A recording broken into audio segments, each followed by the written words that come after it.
Jason. Hey, Joe Holmes, how's it going with you? Finally we talk. Yes, wonderful world of the internet. We finally got to get this going. How's it going in the land of Los Angeles? You know, it's hot today. It's in the 90s. Where are you calling from? I'm calling from cold Nova Scotia, Canada. So it's cold out there. Yeah, well, right now we're very lucky because there's rain coming down because it's we just had like so much snow and it's just never ending down here. You know, we need the rain really bad. We're like in a drought out here, but yeah, it's getting too hot. You know, I love the spring, I love the fall and the winter. Then I live in the San Fernando Valley, so it gets really hot over here. Okay. Like later on today, I go over to the beach area, go eat like a early dinner over there. Okay.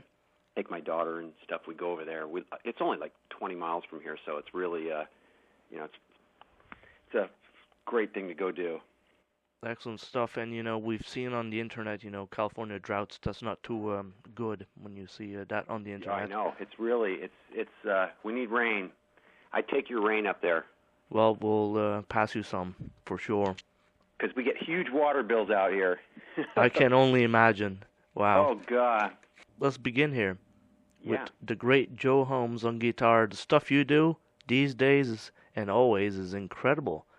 And I mean, No, thank you. those teaser videos that you showcased all your fans. I mean, we get to see your fingers right close with the guitar. The details of your That's really guitars. helped us too for spreading the word. Doing these videos, these little teasers.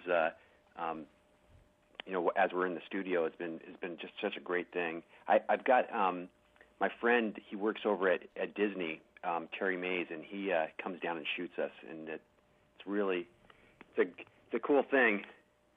We got to start doing too. We want to do some videos, but we're in a weird situation because we the guys that played on the record, we can't have them on there. Right. And so we're looking for the band members so we could do videos, but we're at a unique situation because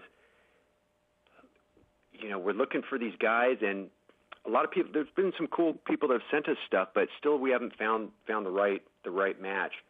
So I could either use the same guys, which we have such a great chemistry on this next record, and go in and do another one, and then start putting a live band together after that. So we're open for whatever, hopefully we get, if we find the guy in the next couple months here, then we'll have them on either all the tracks or some of the tracks, But I've been working on a bunch. I've got like right now 5 mapped out for the next one. I got tons of ideas, but I've got kind of the next 5 mapped out that we're going to work on, and I think sometime in May I'm going to start going in and just putting them down to the click tracks and just start getting it all together. So I can't believe it. In Los Angeles, you can't find great musicians to play with. Oh no, yeah. Then there's a lot of them. There's a lot of good guys out there. It's just, geez, man, I've been spoiled because I've been playing with the same guys for such a long time. So I really haven't been out there, checking out who's out there. Right. And a lot of the guys too that there's been a couple that I like, but they're in other bands too. So we're trying to find somebody that's going to be live breathing Farmikos, Now, for Farmikos, the first video we've seen, Facing East, what do you think of the video personally? I mean, I think it's great. It showcased a whole different side of you guys. And, it could attract, all sorts of fans with a song like that. Yeah, that was a great one because I wrote that like 10 years ago, the music to it, when my daughter was born. I used to play that for her all the time. So that's been sitting around, so I'm finally glad to see the light of day. But and I always love bands that put an acoustic song on the record, so hopefully we'll keep doing that too. But it was that video, I love it. It's just really I've got an old 1941 Martin acoustic that talks on its own. Oh wow! And so it was really with the 2-inch machine in the big room in there recording it. It just sounds so beautiful. That and it's haunting sort of with the chords, and then Robbie's voice on there is really amazing. And here's a story about that one is me and Robbie there was another vocal melody and words to that song, and we were going to record that, but my wife loved the one that's up on the video, and she goes, was really bugging us that on his last day here, just record that version of it. So we recorded 2 versions of it, and luckily we did, because then we ended up liking that version too. So, and he did that like in 45 minutes. At the very end of the day, we just said, okay, let's just do it to appease my wife, so she would dig on it. We'd have to give her that copy. So. And we see you're very focused on social media too. Well, now, and they were, luckily for us, it's with this whole internet stuff, because I'm behind in the times. Like I just last year and a half has got an iPhone and been learning how to text and all that stuff. But I used to have a pay phone that you'd pay like $90, and it would last me 2 years. It would run up, and so anyways, this internet has really helped us to really get the word out there. So I really embrace it. Especially because we've been doing this. It's a real grassroots approach. It's all do it yourself. We don't have no big machine behind us. It's been everybody, seeing it or listening to it, seeing those teasers and turning our friend onto it. But it's been spreading really cool. And then we're lucky, Eddie Trunk too. I met him not this last Christmas, but the Christmas before at a Jakey Lee show. Right. I went up and introduced myself to him, and I told him I was recording, and I started sending him tracks, and he started playing stuff on his Q104.3, his radio station, and then he's got a Sirius radio channel. So, and then that really helped us too. It really got the word out there, and he's been just such a great advocate, and it's been happening real grassroots, but. It's exciting, we're at an exciting point of the band's. We're at the infant stage, but we're at an exciting point, because we need to keep growing so we could get out there and tour, and because people are saying come here, come play here or there, but it needs to build up so we could go out there and really do it for real, And also, I really enjoyed your Eddie Trunk interview. I mean, the information to give out to that interview is very good for the fans. Yeah. It's that was actually the first interview that I've done since 2000 or whatever, since back in the day. So you're the third one. Wow. Well, I'm considered lucky. I mean, you're top of my list. You're guitar great. I mean, the minimal stuff we see of you, considering on the Ozzy Osbourne DVDs and stuff, you showcase it so good. I mean, what you do. Well, I'm a student of the guitar. It's a lifetime journey, so it's never ending. I have guitars laying everywhere. They're not in cases, so you're always inspired by them. They're laying everywhere around here. Even when haven't been out, when I've been out of the spotlight and just been at home, I'm always on the instrument. Always trying to learn new stuff and. Just always working on something. How big is your collection now? Of guitars? Yeah. I don't have a big one. I've been playing, like my Charvel's the same guitar that I've had since, like the early 80s, and I've probably got like 10 guitars that I only keep them if I'm going to play them. Right. So mine is not, but they're all really good ones. They're all, I need all of them, Like, let's say, for instance, that white Fender Stratocaster we see in the close-up, I think you had it for a long time. Is that wear and tear made by you? Well, that guitar, I ended up buying it. That one was one of the last ones I got, and I think I got that around, I don't know, maybe 98 or something. And there used to be a music store called Black Market Music out here, and it was a 71.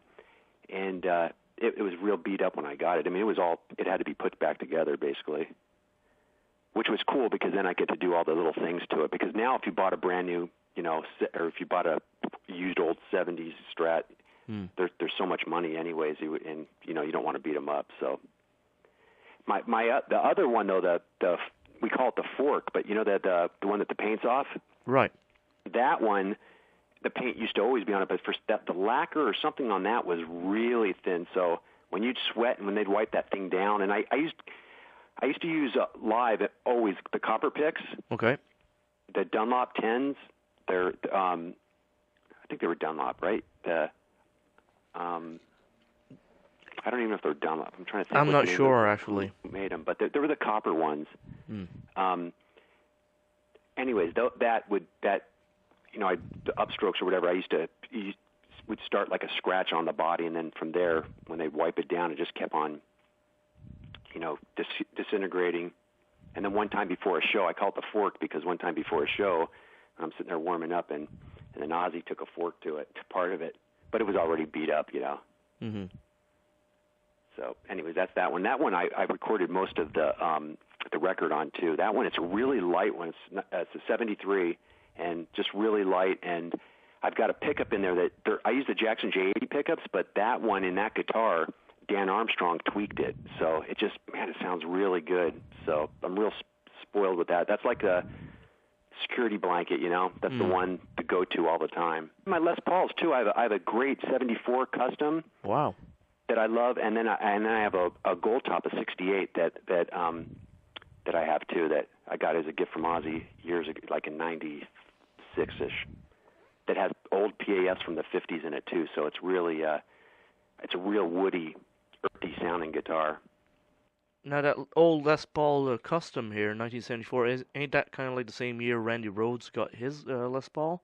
That's what I heard. I heard that his was a 74, which I didn't know. But was it? It is a 74? Yeah, because that number's ringing a bell right now. Yeah, it would have been a 74. Yeah, that's what someone told me too, but I wasn't sure of that. But yeah, this was and this one, I bought it at Guitars R Us. I used it on the 2000 on that tour. I used it on for like No More Tears. I brought it out for that, but that one, man, it's really a good weight for a custom. It's like 9 pounds 2 ounces, so it's not too heavy. And my standard, the gold top, is like 8.8 ounces, so it's really, really great weight. Well, it'd be cool someday if Ozzy Osbourne could ever release some of this stuff so we can actually see you play these guitars. That'd be awesome. They used to film. They used to film, the shows every night because they had those big video camera guys, videos out there, cameras. So. Well, they have to release some stuff. Did you see Memoirs of a Madman yet? No. Very good footage of you on it. Oh, really? Yeah. You have to check it out. Yeah. Yeah, it was a fun time. Now, for Farmikos, you did great work on this too. We just gotta go back and talk, artwork. Where was your idea behind that?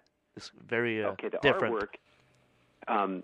Robbie's friend Dean Wheeler was the guy that did the artwork and the layout, and Robbie, the two of them with the album. But Dean sent Robbie that picture, then Robbie sent it to me back in the early days of that. It was just like a sunset somewhere out in Arkansas that Dean took, and that's what we just ended up using, and it's kind of been like the staple. You see that picture, and it kind of reminds you of Farmikos. Farmikos, when we hear that name, what does it really mean? That was actually the very first song, Scapegoat on the record.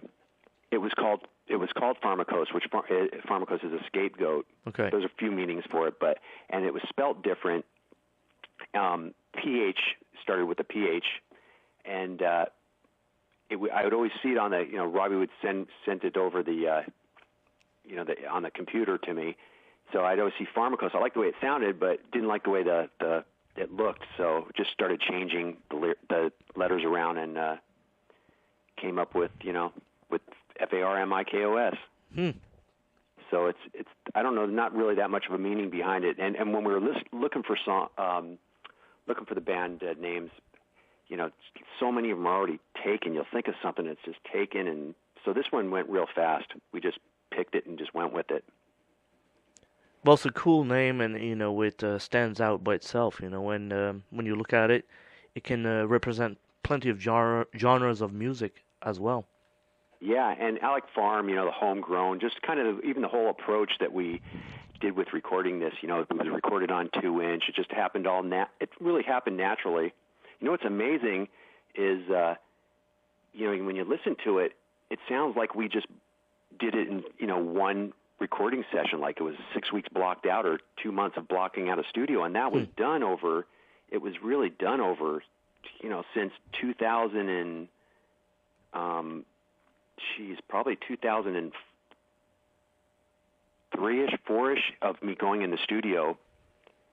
Robbie didn't come involved until later, but in the very beginning, around 2002, I ended up where I get my guitars worked at Eric's Guitar Shop. Brent Hoffert used to work there, and I became really good friends with him.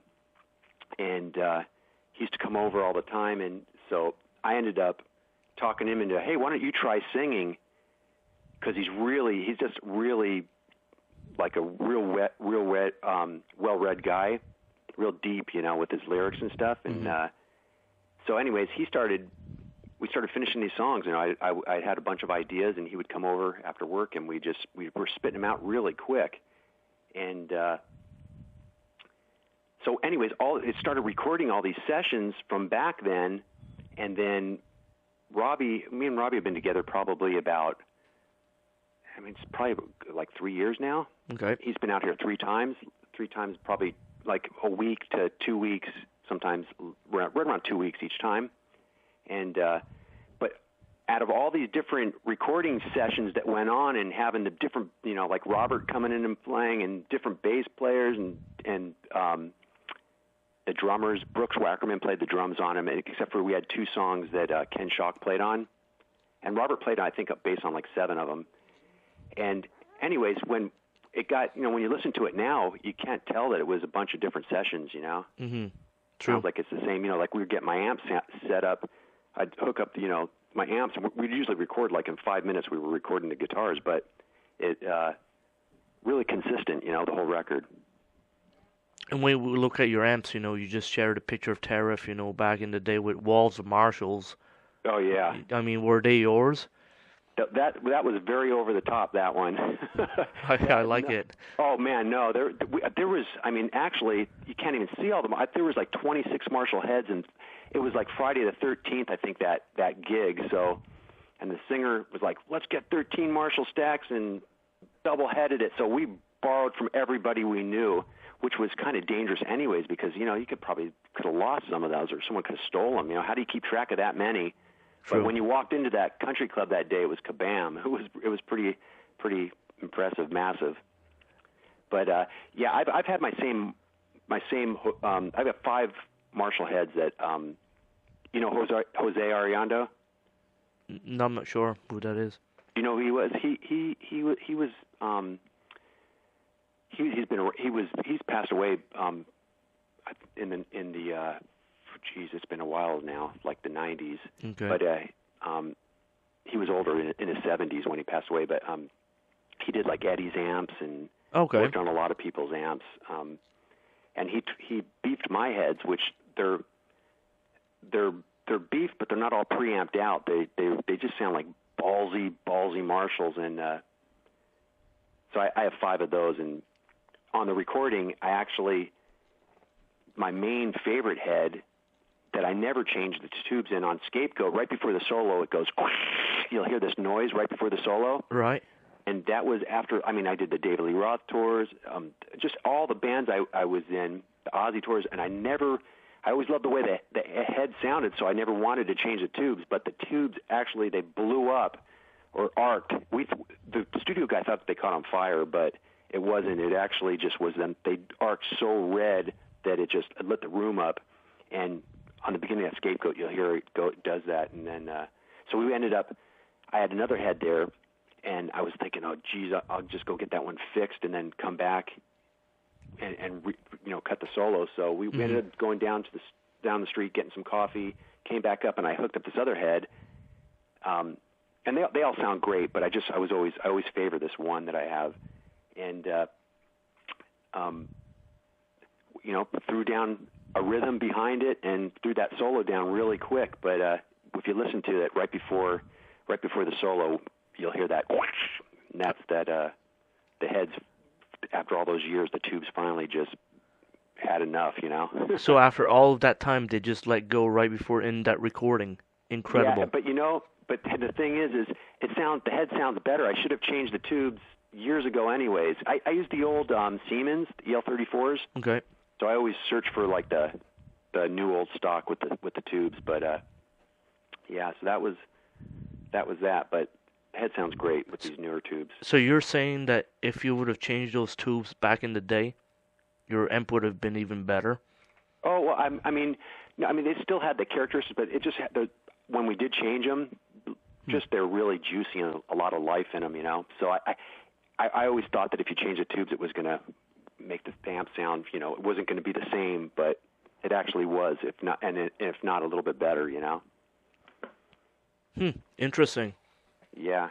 When we go into your guitar tone, you know, throughout the years, did you tweak it all the time, or how do you go about it? You know, are you satisfied? I pretty much have. I've been using the same, like I was telling you with the guitars. I have the same stuff that I've been using since I was so fortunate back in the day to have met Jose, a singer from the very first the Terriff band that I had. Mm-hmm. He knew of Jose and brought me to Jose, and luckily I got to work with Jose from you know, in my early 20s.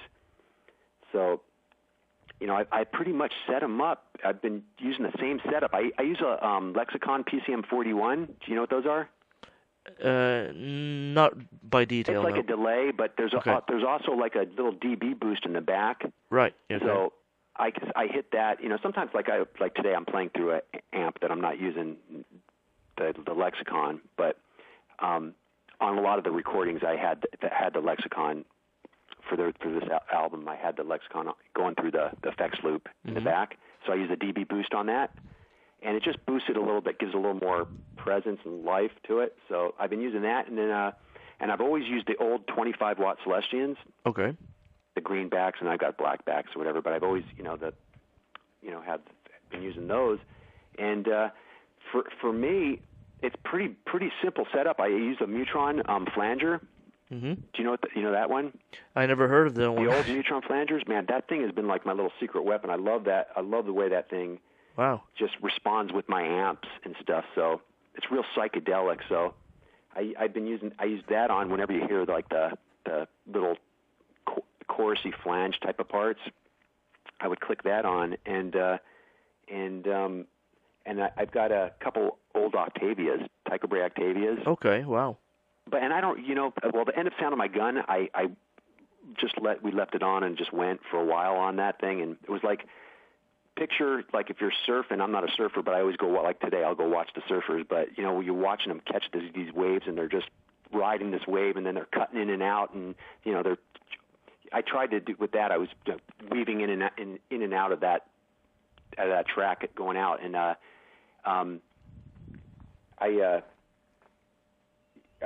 and trying not to fly off too at the end. I tried to say, let's keep it, just be bending, yanking on notes, and just let it go. And we were going to fade it out a lot sooner, but we just let it keep going. But that Octavia, the Tycho Brahe Octavias, I love those. And I used those, and what else, man? I used a wah a little bit on it on a couple parts of the record, but not much. So it's a pretty simple setup. And a lot of it sounds like a lot of tracks and stuff, and a lot of it's not. It's 1 and 2 tracks. Okay. So it's pretty much. I left every noise, like even if you listen to Sound of My Gun on the first solo coming into that chorus right after that solo, you could hear the strings when I'm doing that dive bomb, and they're hitting the pickup, and it goes. Right. So yes. And instead of editing and taking little things out, we left every noise, which very well belongs really, there. Yeah. Yeah, we left everything. Wow. I've been working with Rich. He has a studio. It's the Mouse House, but okay. Rich Mauser, and I've been working with Rich for like 20 years now, and we got such a great relationship. So it was me and him that produced this record.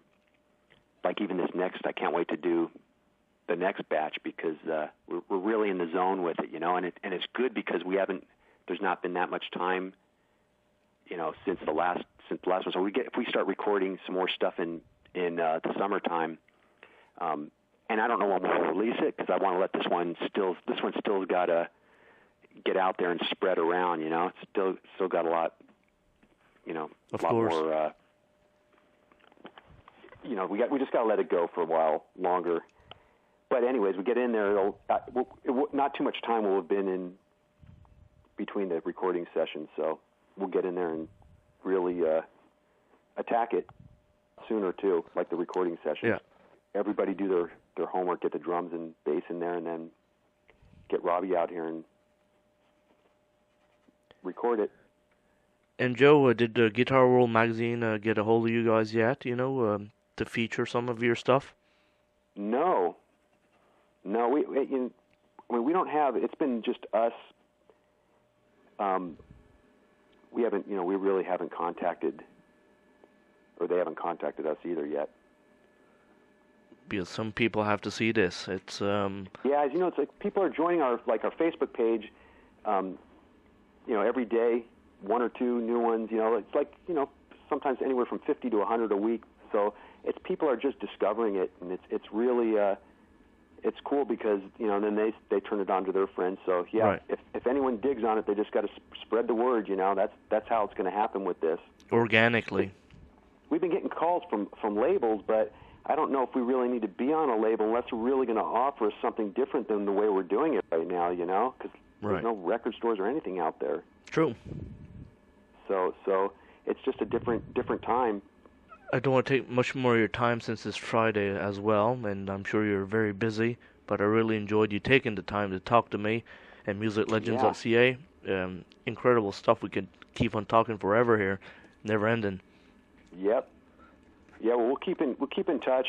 Definitely got to keep in touch, and thanks for doing the interview. Hey, you're very welcome. Very well deserved. Your guitar playing on this, can't say more than just wow, incredible.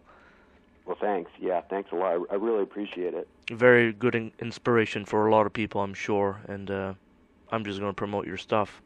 Very well deserved. Yeah, just got to, everybody just got to, just do your thing, and for me, it's a success. This, to have an idea and just to see it through. Mm-hmm. So anybody out there that's writing and doing stuff. I mean, it's easy these days to get it, to at least get it out there. Mm-hmm. Like we did it on CD Baby, and then they sell it on Amazon and stuff. So it's just, for me, it's a success just finishing this and putting it out there. And now whatever happens is really it's a bonus, And that's the way you gotta look at it. Yeah, and you just got to chip away at it. That too, there's so many times, even of recording this record that, I had to wait for like maybe 6 months for this guy to plan or this, and just, and you're just going, oh my gosh, waiting for trying to get all the planets to line up, and but if you keep on chipping away at it, things, you'll get done with it. Good things come, so just keep chipping away out there. Very well said. Yeah, well, thank you, Jason. You're very welcome.